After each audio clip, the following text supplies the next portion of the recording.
Hello everyone, hope you're having a great time at home. I know that I am. Today we are gonna have this weird little video to show us how to do the molar mass. It's a calculation, so you're gonna need a periodic table and a calculator, which of course you can just use your phone. I put some notes on files for that channel that has the little turkey emoji. If you click on files, there's some step-by-step notes of how to do this, but this video just will show you like the way I would teach it in class how to do. It's pretty easy to do, but you'll need to know how to do this to do like the rest of the stuff that we're gonna do this week. So it's called molar mass, and it is a calculation. These little numbers, of course, this is not your real periodic table, but it's like the square on the periodic table. This number that is the bottom one, the decimal, is your atomic mass for that element, which we already know.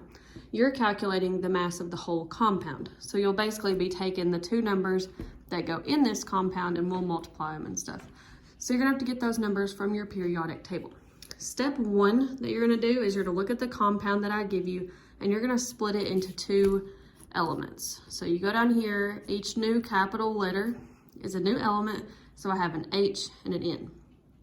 Step two on your step-by-step notes, which you can look at if you need to, is you're gonna get the atomic mass, which is the decimal, for each of those elements. So H, decimal, 1.008, don't round it. N, your decimal is 14.007. That's step two. Step three is we'll be multiplying both of those numbers. You're gonna multiply them by the number of that element that you have in the compound. So in this compound at the H, you look at the little number after it, which will tell us we have 3 H's in the compound. So we're gonna do a times 3. For N, you're gonna look at the number after it, there's an 8. We're gonna do times 8. That's the only numbers you're gonna need, which is your decimal for that element from the periodic table and the number that is like after it in the compound to tell us how many of that element we have. So we're gonna multiply those out. So I've already done it over here. Okay, you multiply them out, you still don't want to round these, okay? Leave these numbers the same, you can round at the very end. Your last step on your notes, which is step 4, is the adding the products. So you're gonna add the products. My dog decided she needed to drink a gallon of water right now, so sorry. You're gonna add your products up to get your final answer. So that gave us 115.08. At this point, you can round this last number. You can have 115.1 or whatever you want there. I really don't care. So that's your final answer, okay? Whichever one of those you want to go with. You can add the units on the end, which is a little g/mole, grams/mole, but it's not really required for today, so it's up to you, okay? So that's kind of an easier example. So down here, I have another example which has the kind of more elements. It's got 3 in it. And same deal, you'll just get these numbers from your periodic table. We're gonna step 1, split this compound into elements. So it's Mg, P, and O. So every new capital letter is a new element. You're gonna find your decimals for each one. Mg, decimal 24.305. Remember, don't round until you get to the very end. P, periodic table, 30.974. And O, periodic table, 15.999. Step 2, or that's step 2 right there. Step 3 is to multiply each of those numbers by the number that we have in the compound.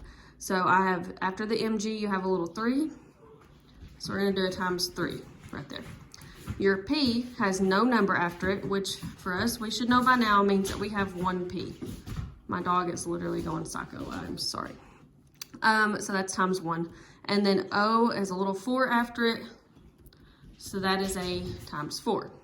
So then you're just gonna go ahead and multiply those out. And on the work, like you kind of need to show all of this work. I don't want you to just turn in answers. I know you can, but for this assignment, we gotta show work. And then after today, like on this part, you don't have to show work because we'll use this calculation for like bigger problems, but like show your work for today. So that's your answers for those 3. And then step 4 is add up your products. So all of our products here, you're just gonna add them up. And at this point you can round. So like my calculator says 167.885, and then you can round it to like, yep, she's mad, sorry. 167.9 if you want. It doesn't matter. Round it or don't round it. I really don't care. You can add your little units on the end, which is grams/mole, which we'll talk about when we get back. But for today, that's good. Okay, so I'm gonna post an assignment on that channel that has the little turkey emoji, and it'll say molar mass calculations, and here's how you do it. There's notes that has the step-by-step instructions, but you just do this on every single compound.